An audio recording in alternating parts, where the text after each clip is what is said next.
Mike, thank you very much for sitting down with us. How have you found your first few weeks at the club? It's been very interesting. It's coming in towards the end of the season. I've been here, this will be my 4th week. I must say it's been from an academy perspective, it's been a bit of a challenge because of the building work, so it's been quite difficult. But thankfully we're in our new offices today and it's time to settle down. But the first 3 weeks have been very eventful because we're coming towards the tail end of the season. The under-18s have been doing brilliant and the under-21s, both are respective top of the leagues. The weather's turning for the better now, so it's nice to see all the building work that's going on and all the preparations for the summer. So it's been a good time. Coming from a very experienced background, what convinced you that this was the right role at the right club? Well, a number of reasons really. I mean, one, I've known Craig some time.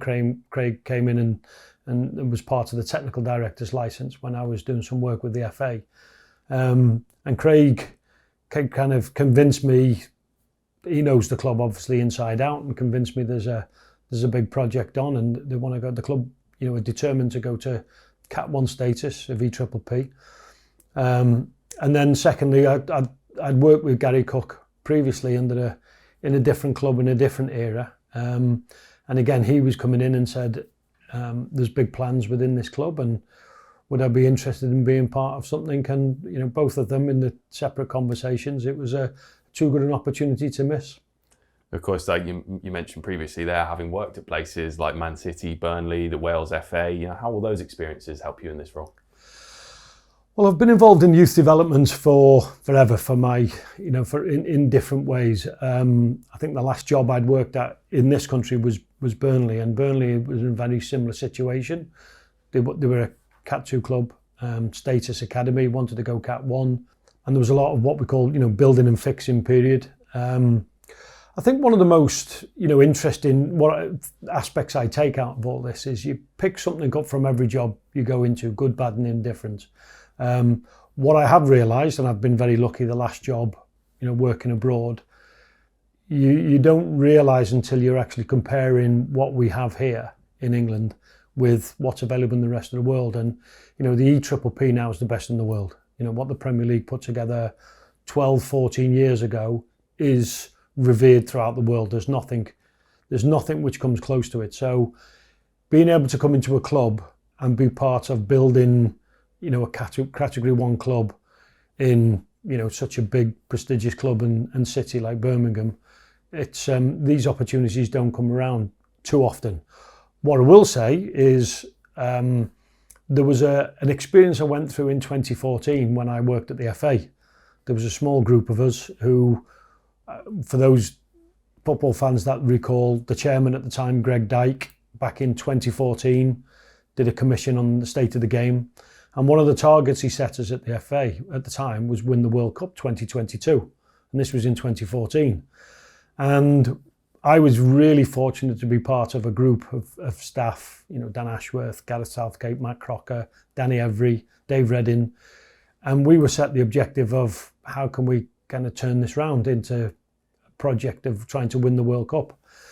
It feels really similar here now. We're trying to create something and we've got a bit of a goal of where the club needs to be in the next 4 or 5 years. So taking experiences like that I had at the FA and clubs working abroad in academies and, all of them has given me a wider perspective. But I think underpinning this all are the standards of EPPP now in England. It's very difficult to replicate that anywhere else in the world. So it's quite unique coming here to do that. What would you say is your approach to recruiting and also cultivating young footballing talent? Well, we're currently working in 4 elements. Is first and foremost EPPP. So for those that don't know the finer details of EPPP, means the Elite Player Performance Plan. This was introduced by the Premier League. Each club is licensed to receive a category, 1, 2, 3 or 4. Think of it as an Ofsted type inspection. We have to go through an extremely rigorous process.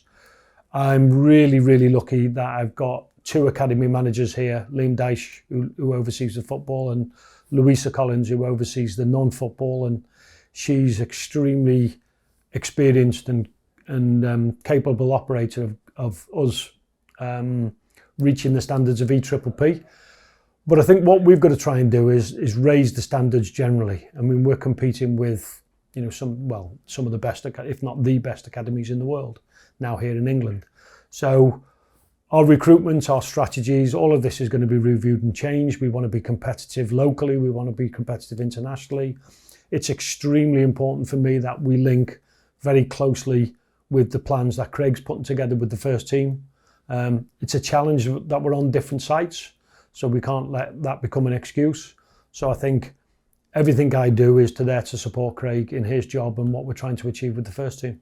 Of course, a lot is said about the Category 1 status, but how big would that be for the club to get that? Well, think of it this. Not only is, as I said earlier, EPPP created the best academies in the world, there's only a handful of, I think it's 22 Cat 1 clubs in the country. And being part of that elite, it was put to us at the time when EPPP was launched. It's about best with best. So what this will enable us to do is to attract the best players.